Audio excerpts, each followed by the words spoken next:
شروع اللہ کا نام لے کر جو بڑا مہربان نہایت رحم والا ہے۔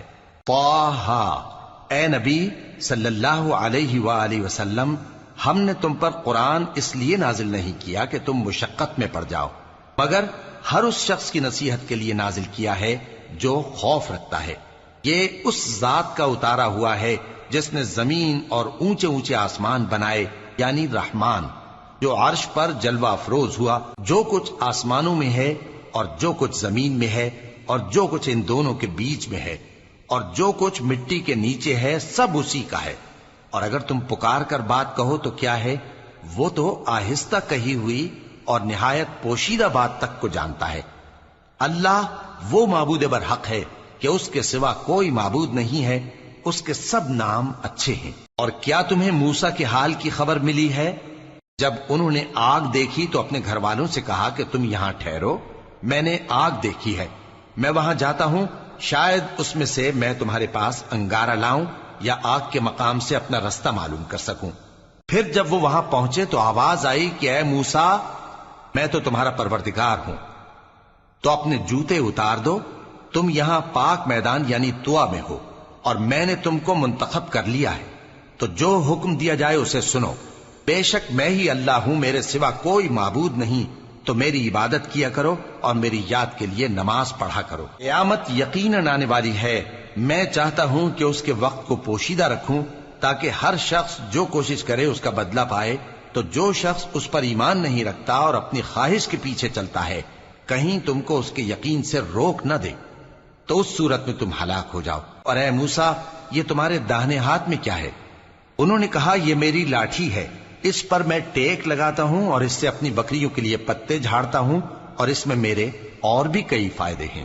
فرمایا کہ موسیٰ اسے زمین پر ڈال دو، تو انہوں نے اس کو ڈال دیا اور وہ یکا یک سانپ بن کر دوڑنے لگا۔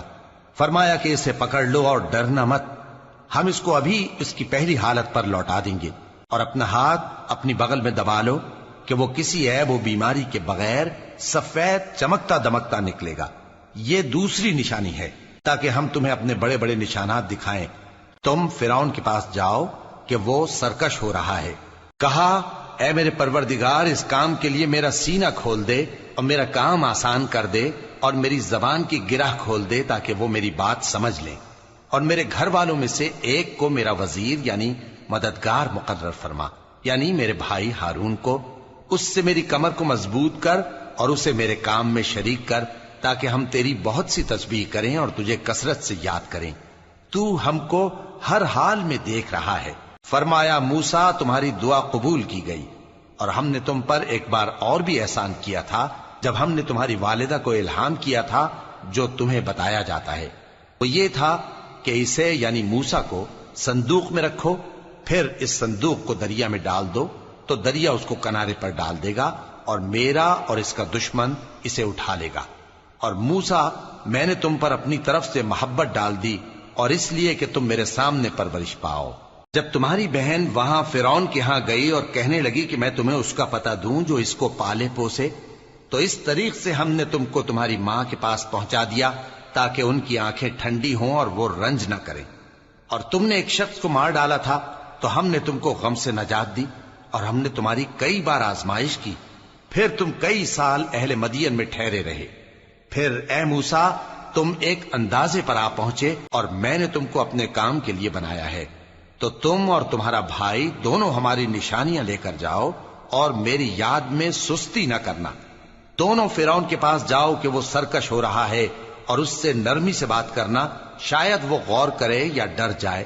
دونوں کہنے لگے کہ اے ہمارے پروردگار، ہمیں خوف ہے کہ وہ ہم پر زیادتی کرنے لگے یا زیادہ سرکش ہو جائے۔ اللہ نے فرمایا کہ ڈرو مت، میں تمہارے ساتھ ہوں کہ سنتا اور دیکھتا ہوں۔ اچھا، تو اس کے پاس جاؤ اور کہو کہ ہم آپ کے پروردگار کے بھیجے ہوئے ہیں، تو بنی اسرائیل کو ہمارے ساتھ جانے کی اجازت دیجیے اور انہیں عذاب نہ کیجیے۔ ہم آپ کے پاس آپ کے پروردگار کی طرف سے نشانی لے کر آئے ہیں، اور جو ہدایت کی بات مانے اس کو سلامتی ہو۔ ہماری طرف یہ وحی آئی ہے کہ جو جھٹلائے اور منہ پھیرے اس کے لیے عذاب تیار ہے۔ غرض موسیٰ اور ہارون فرعون کے پاس گئے، اس نے کہا کہ موسیٰ، تمہارا پروردگار کون ہے؟ کہا کہ ہمارا پروردگار وہ ہے جس نے ہر چیز کو اس کی شکل و صورت بخشی، پھر راہ دکھائی۔ کہا تو پہلی قوموں کا کیا حال ہوا؟ فرمایا کہ ان کا علم میرے پروردگار کو ہے جو کتاب میں لکھا ہوا ہے۔ میرا پروردگار نہ چوکتا ہے نہ بھولتا ہے۔ وہ وہی تو ہے جس نے تم لوگوں کے لیے زمین کو فرش بنایا اور اس میں تمہارے لیے رستے بنا دیے اور آسمان سے پانی برسایا، پھر اس سے مختلف نباتات پیدا کی کہ خود بھی کھاؤ اور اپنے مویشیوں کو بھی چراؤ۔ بے شک ان باتوں میں عقل والوں کے لیے بہت سی نشانیاں ہیں۔ اسی زمین سے ہم نے تم کو پیدا کیا اور اسی میں ہم تمہیں لوٹائیں گے اور اسی سے ہم تمہیں دوسری دفعہ نکالیں گے۔ اور ہم نے فرعون کو اپنی سب نشانیاں دکھائیں، مگر وہ تکذیب اور انکار ہی کرتا رہا۔ کہنے لگا کہ موسیٰ، کیا تم ہمارے پاس اس لیے آئے ہو کہ اپنے جادو کے زور سے ہمیں ہمارے ملک سے نکال دو؟ تو ہم بھی تمہارے مقابل ایسا ہی جادو لائیں گے، تو ہمارے اور اپنے درمیان ایک وقت مقرر کر لو کہ نہ تو ہم اس کے خلاف کریں اور نہ تم، اور یہ مقابلہ ایک ہموار میدان میں ہوگا۔ موسیٰ نے کہا کہ آپ کے لیے یوم زینت کا وعدہ ہے، اور یہ کہ لوگ اس روز دن چڑھے اکٹھے ہو جائیں۔ تو فرعون لوٹ گیا اور اپنے سامان جمع کر کے پھر آیا۔ موسیٰ نے ان جادوگروں سے کہا کہ یہ تمہاری بربادی ہوگی، اللہ پر جھوٹ نہ باندھو، وہ تمہیں عذاب سے فنا کر دے گا، اور جس نے جھوٹ باندھا وہ نامراد رہا۔ تو وہ باہم اپنے معاملے میں جھگڑنے اور چپکے سرگوشی کرنے لگے۔ کہنے لگے یہ دونوں جادوگر ہیں، چاہتے ہیں کہ اپنے جادو کے زور سے تم کو تمہارے ملک سے نکال دیں اور تمہارے بہترین مذہب کو نابود کر دیں۔ تو تم جادو کا سامان اکٹھا کر لو اور پھر قطار باندھ کر آؤ۔ آج جو غالب رہا وہی کامیاب ہوا۔ جادوگر بولے کہ موسیٰ، یا تو تم اپنی چیز ڈالو یا ہم اپنی چیزیں پہلے ڈالتے ہیں۔ موسیٰ نے کہا بلکہ تم ہی پہلے ڈالو۔ جب انہوں نے چیزیں ڈالیں تو یکا یک ان کی رسیاں اور لاٹھیاں موسیٰ کے خیال میں ایسی آنے لگیں کہ وہ میدان میں ادھر ادھر دوڑ رہی ہیں۔ اس وقت موسیٰ نے اپنے دل میں خوف محسوس کیا۔ ہم نے کہا خوف نہ کرو، بلا شبہ تم ہی غالب رہو گے، اور جو چیز یعنی لاٹھی تمہارے داہنے ہاتھ میں ہے اسے ڈال دو کہ جو کچھ انہوں نے بنایا ہے اس کو وہ نگل جائے گی۔ جو کچھ انہوں نے بنایا ہے یہ تو جادوگروں کے ہتھ کنڈے ہیں، اور جادوگر جہاں بھی جائے کامیاب نہیں ہوگا۔ اس پر جادوگر سجدے میں گر پڑے، کہنے لگے کہ ہم موسیٰ اور ہارون کے پروردگار پر ایمان لائے۔ فرعون بولا کہ پیشتر اس کے کہ میں تمہیں اجازت دوں تم اس پر ایمان لے آئے، بے شک یہ تمہارا بڑا یعنی استاد ہے جس نے تم کو جادو سکھایا ہے، سو میں تمہارے ہاتھ اور پاؤں مخالف سمت سے کٹوا دوں گا اور تم کو کھجوروں کے تنوں پر سولی چڑھوا دوں گا، اور تم کو معلوم ہوگا کہ ہم میں سے کس کا عذاب زیادہ سخت اور دیر تک رہنے والا ہے۔ انہوں نے کہا کہ جو دلائل ہمارے پاس آ گئے ہیں ان پر اور جس نے ہم کو پیدا کیا ہے اس پر ہم آپ کو ہرگز ترجیح نہیں دیں گے، تو آپ کو جو حکم دینا ہو دے دیجئے، اور آپ جو حکم دے سکتے ہیں وہ صرف اسی دنیا کی زندگی میں دے سکتے ہیں۔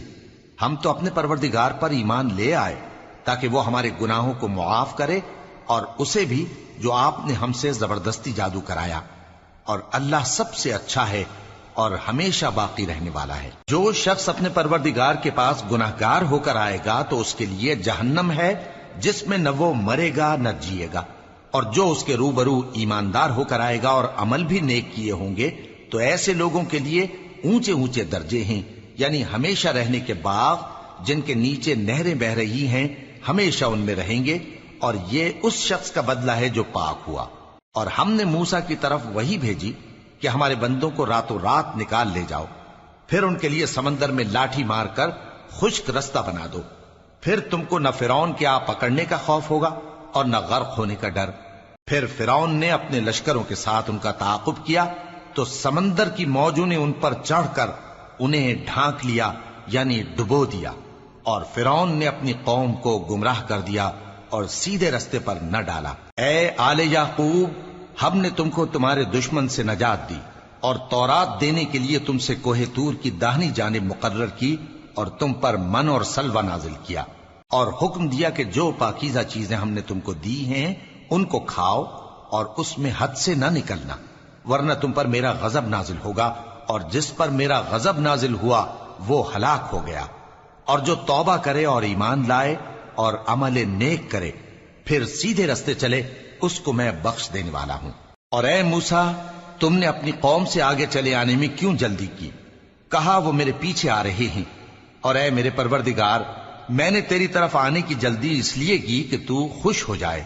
فرمایا کہ ہم نے تمہاری قوم کو تمہارے بعد آزمائش میں ڈال دیا ہے، اور سامری نے ان کو بہکا دیا ہے۔ اور موسیٰ غصے اور غم کی حالت میں اپنی قوم کے پاس واپس آئے اور کہنے لگے کہ اے قوم، کیا تمہارے پروردگار نے تم سے اچھا وعدہ نہیں کیا تھا؟ کیا میری جدائی کی مدت تمہیں لمبی معلوم ہوئی، یا تم نے یہ چاہا کہ تم پر تمہارے پروردگار کی طرف سے غضب نازل ہو، اور اس لیے تم نے مجھ سے جو وعدہ کیا تھا اس کے خلاف کیا؟ وہ کہنے لگے کہ ہم نے اپنے اختیار سے آپ سے وعدہ خلافی نہیں کی، لیکن ہم ان لوگوں کے زیوروں کا بوجھ اٹھائے ہوئے تھے، پھر ہم نے اس کو آگ میں ڈال دیا، اور اسی طرح سامری نے ڈال دیا۔ تو اس نے ان کے لیے ایک بچڑا بنا دیا، یعنی ایک بے جان جسم جس میں گائے کسی آواز تھی۔ تو لوگ کہنے لگے کہ یہی تمہارا معبود ہے اور یہی موسیٰ کا معبود ہے، مگر وہ بھول گئے ہیں۔ تو کیا یہ لوگ نہیں دیکھتے کہ وہ ان کی کسی بات کا جواب نہیں دیتا، اور نہ ان کے نقصان اور نفع کا کچھ اختیار رکھتا ہے؟ اور ہارون نے ان سے پہلے ہی کہہ دیا تھا کہ لوگوں، اس کے ذریعے تمہیں فتنے میں ڈال دیا گیا ہے، اور تمہارا پروردگار تو رحمان ہی ہے، تو میری پیروی کرو اور میرا کہا مانو۔ وہ کہنے لگے کہ جب تک موسیٰ ہمارے پاس واپس نہ آئیں ہم تو اس کی پوجا پر قائم رہیں گے۔ پھر موسیٰ نے ہارون سے کہا کہ اے ہارون، جب تم نے ان کو دیکھا تھا کہ گمراہ ہو گئے ہیں تو تم کو کس چیز نے روکا تھا؟ یعنی اس بات سے کہ تم میرے پیچھے چلے آؤ، بھلا تم نے میرے حکم کے خلاف کیوں کیا؟ کہنے لگے کہ اے ماں جائے، میری داڑھی اور سر کے بالوں کو نہ پکڑیے، میں تو اس سے ڈرا کہ آپ یہ نہ کہیں کہ تم نے بنی اسرائیل میں تفرقہ ڈال دیا اور میری بات کو ملحوظ نہ رکھا۔ موسیٰ نے فرمایا تو اے سامری تیرا کیا حال ہے؟ اس نے کہا کہ میں نے ایسی چیز دیکھی جو اوروں نے نہیں دیکھی، تو میں نے فرشتے کے نقش پا سے مٹی کی ایک مٹھی بھر لی، پھر اس کو بچڑے کے جسم میں ڈال دیا، اور مجھے میرے جی نے اس کام کو اچھا بتایا۔ موسیٰ نے کہا جا، تجھ کو دنیا کی زندگی میں یہ سزا ہے کہ کہتا رہے کہ مجھ کو ہاتھ نہ لگانا، اور تیرے لیے ایک اور وعدہ ہے، یعنی عذاب کا جو تجھ سے ٹل نہ سکے گا، اور جس معبود کی پوجا پر تو جمع ہوا تھا اس کو دیکھ، ہم اسے جلا دیں گے، پھر اس کی راکھ کو اڑا کر دریا میں بکھیر دیں گے۔ تمہارا معبود تو اللہ ہی ہے، جس کے سوا کوئی معبود نہیں، اس کا علم ہر چیز پر محیط ہے۔ اس طرح ہم تم سے وہ حالات بیان کرتے ہیں جو گزر چکے ہیں، اور ہم نے تمہیں اپنے پاس سے نصیحت کی کتاب عطا فرمائی ہے۔ جو شخص اس سے منہ پھیرے گا وہ قیامت کے دن گناہ کا بوجھ اٹھائے گا۔ ایسے لوگ ہمیشہ اس عذاب میں مبتلا رہیں گے، اور یہ بوجھ قیامت کے روز ان کے لیے برا ہوگا، جس روز سور پھونکا جائے گا، اور ہم گناہگاروں کو یوں اکٹھا کریں گے کہ ان کی آنکھیں نیلی نیلی ہوں گی۔ تو وہ آپس میں آہستہ آہستہ کہیں گے کہ تم دنیا میں صرف 10 ہی دن رہے ہو، جو باتیں یہ کریں گے ہم خوب جانتے ہیں۔ اس وقت ان میں سب سے اچھی راہ والا یعنی عاقل و ہوش مند کہے گا کہ نہیں، بلکہ صرف ایک ہی روز ٹھہرے ہو۔ اور اے نبی صلی اللہ علیہ وآلہ وسلم، لوگ تم سے پہاڑوں کے بارے میں دریافت کرتے ہیں، کہہ دو کہ میرا رب ان کو راکھ بنا کر بکھیر دے گا، پھر زمین کو ہموار میدان کر چھوڑے گا جس میں تم کوئی نشیب و فراز نہ دیکھو گے۔ اس روز لوگ پکارنے والے کے پیچھے چلیں گے اور اس کی پیروی سے انحراف نہ کر سکیں گے، اور رحمان کے سامنے آوازیں پست ہو جائیں گی، تو تم ایک ہلکی آواز کے سوا کوئی آواز نہ سنو گے۔ اس روز کسی کی سفارش کچھ فائدہ نہ دے گی مگر اس شخص کی جسے رحمان اجازت دے اور اس کی بات کو پسند فرمائے۔ جو کچھ ان کے آگے ہے اور جو کچھ ان کے پیچھے ہے وہ اس کو جانتا ہے، اور وہ اپنے علم سے اللہ کے علم کا احاطہ نہیں کر سکتی۔ اور اس زندہ و قائم کے روبرو منہ لٹک جائیں گے، اور جس نے ظلم کا بوجھ اٹھایا وہ نامراد رہا، اور جو نیک کام کرے گا اور مومن بھی ہوگا تو اس کو نہ ظلم کا خوف ہوگا اور نہ نقصان کا۔ اور ہم نے اس کو اسی طرح کا قرآن عربی نازل کیا ہے، اور اس میں طرح طرح کے ڈراوے بیان کر دیے ہیں تاکہ لوگ پرہیزگار بنیں یا اللہ ان کے لیے نصیحت پیدا کر دے۔ تو اللہ جو سچا بادشاہ ہے، عالی قدر ہے، اور قرآن کی وحی جو تمہاری طرف بھیجی جاتی ہے اس کے پورا ہونے سے پہلے قرآن کے پڑھنے میں جلدی نہ کیا کرو، اور دعا کرو کہ میرے پروردگار مجھے اور زیادہ علم دے۔ اور ہم نے پہلے آدم سے عہد لیا تھا مگر وہ اسے بھول گئے، اور ہم نے ان میں ارادے کی پختگی نہ پائی۔ اور جب ہم نے فرشتوں سے کہا کہ آدم کے آگے سجدہ کرو تو تو سب سجدے میں گر پڑے مگر ابلیس نے انکار کیا۔ اس پر ہم نے فرمایا کہ آدم، یہ تمہارا اور تمہاری بیوی کا دشمن ہے، تو یہ کہیں تم دونوں کو بہشت سے نہ نکلوا دے، پھر تم تکلیف میں پڑ جاؤ۔ یہاں تم کو یہ آسائش ہے کہ نہ بھوکے رہو نہ ننگے، اور یہ کہ نہ پیاسے رہو اور نہ دھوپ کھاؤ۔ پھر شیطان نے ان کے دل میں وسوسہ ڈالا اور کہا کہ آدم، بھلا میں تم کو ایسا درخت بتاؤں جو ہمیشہ کی زندگی کا باعث ہو اور ایسی بادشاہت کہ کبھی زائل نہ ہو؟ سو دونوں نے اس درخت کا پھل کھا لیا تو ان پر ان کی شرم گاہیں ظاہر ہو گئیں اور وہ اپنے اوپر بہشت کے پتے چپکانے لگے، اور آدم نے اپنے پروردگار کے حکم کے خلاف کیا تو وہ اپنے مقصد سے بے راہ ہو گئے۔ پھر ان کے پروردگار نے ان کو نوازا تو ان پر مہربانی سے توجہ فرمائی اور سیدھی راہ بتائی۔ فرمایا کہ تم دونوں یہاں سے نیچے اتر جاؤ، تم میں بعض کے دشمن ہوں گے، پھر اگر میری طرف سے تمہارے پاس ہدایت آئے تو جو شخص میری ہدایت کی پیروی کرے گا وہ نہ گمراہ ہوگا اور نہ تکلیف میں پڑے گا، اور جو میری نصیحت سے منہ پھیرے گا اس کی زندگی تنگ ہو جائے گی، اور قیامت کو ہم اسے اندھا کر کے اٹھائیں گے۔ وہ کہے گا کہ میرے پروردگار، تو نے مجھے اندھا کر کے کیوں اٹھایا؟ میں تو دیکھتا بھالتا تھا۔ اللہ فرمائے گا کہ ایسا ہی چاہیے تھا، تیرے پاس ہماری آیتیں آئیں تو نے ان کو بھلا دیا، اسی طرح آج ہم تجھ کو بھلا دیں گے۔ اور جو شخص حد سے نکل جائے اور اپنے پروردگار کی آیتوں پر ایمان نہ لائے، ہم اس کو ایسا ہی بدلہ دیتے ہیں، اور آخرت کا عذاب بہت سخت اور ہمیشہ باقی رہنے والا ہے۔ تو کیا یہ بات ان لوگوں کے لیے موجب ہدایت نہ ہوئی کہ ہم ان سے پہلے بہت سے فرقوں کو ہلاک کر چکے ہیں جن کے رہنے کے مقامات میں یہ چلتے پھرتے ہیں؟ عقل والوں کے لیے اس میں بہت سی نشانیاں ہیں۔ اور اگر ایک بات تمہارے پروردگار کی طرف سے پہلے صادر اور جزائے اعمال کے لیے ایک میعاد مقرر نہ ہو چکی ہوتی تو نزول عذاب لازم ہو جاتا۔